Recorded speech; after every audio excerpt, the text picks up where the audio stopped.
नाग पंचमी क्यों मनाई जाती है? प्राचीन समय में एक सेठ जी के 7 पुत्र थे। उन सबके विवाह हो चुके थे। सबसे छोटे पुत्र की पत्नी बहुत ही गुणवान और संस्कारी थी, परंतु उसका कोई भाई नहीं था।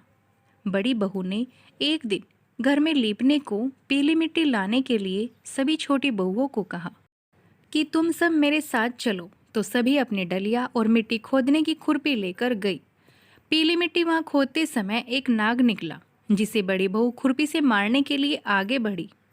तो सबसे छोटी बहू ने उसे रोक दिया और कहा, इसे मत मारो, इसने किसी का क्या बिगाड़ा है, इसका अपराध क्या है। यह सुनकर बड़ी बहू रुक गई। तब नाग एक तरफ जाकर बैठ गया। फिर छोटी बहू ने उसके पास जाकर कहा, हम अभी लौट कर आते हैं, तुम यहीं रहना।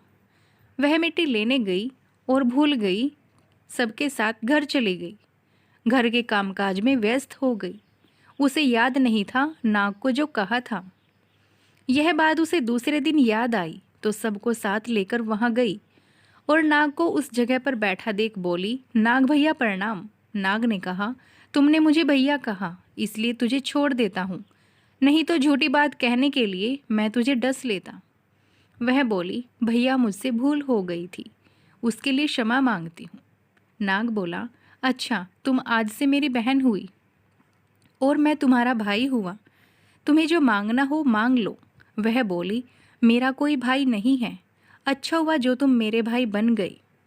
कुछ दिन बीत जाने पर वह नाग मनुष्य का रूप लेकर उसके घर आया और बोला कि मेरी बहन को भेज दो।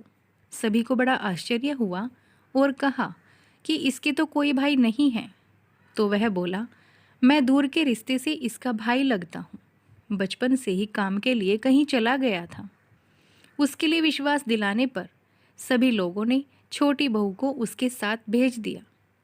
उसने रास्ते में बताया कि मैं वही नाग हूँ, इसलिए तुम डरना नहीं, और तुम चलते चलते थक जाओ तो वहाँ मेरी पूंछ पकड़ लेना।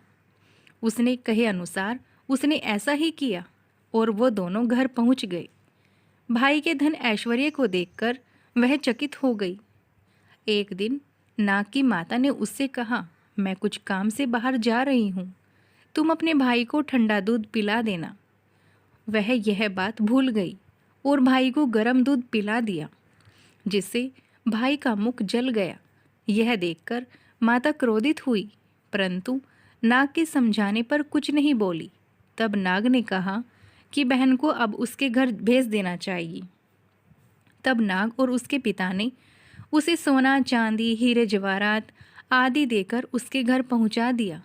इतना सारा धन देखकर बड़ी बहू को ईर्ष्या होने लगी और बोली, भाई तो बड़ा धनवान है, तुम्हें तो बहुत सारा धन लाना चाहिए था। भाई ने यह वचन सुना तो सारी चीज़ें सोने की लाकर दे दी। यह देखकर बड़ी बहू ने कहा, इन सभी वस्तुओं को झाड़ने के लिए झाड़ू भी सोने की होनी चाहिए। तब नाग ने झाड़ू भी सोने की लाकर रख दी।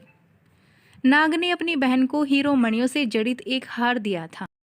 उस हार की प्रशंसा उस देश की रानी ने सुनी और उसने राजा से कहा कि सेठ की छोटी बहू का हार मुझे चाहिए। राजा ने मंत्री को बुलाकर कहा कि उससे वह हार लेकर शीघ्र उपस्थित हो। मंत्री ने सेठ जी से जाकर कहा कि महारानी जी ने छोटी बहू का हार पहनना चाहती है, वह लेकर मुझे दे दो। सेठ जी ने राजा के डर के कारण छोटी बहू से हार लेकर मंत्री को दे दिया। छोटी बहू को बहुत बुरा लगा।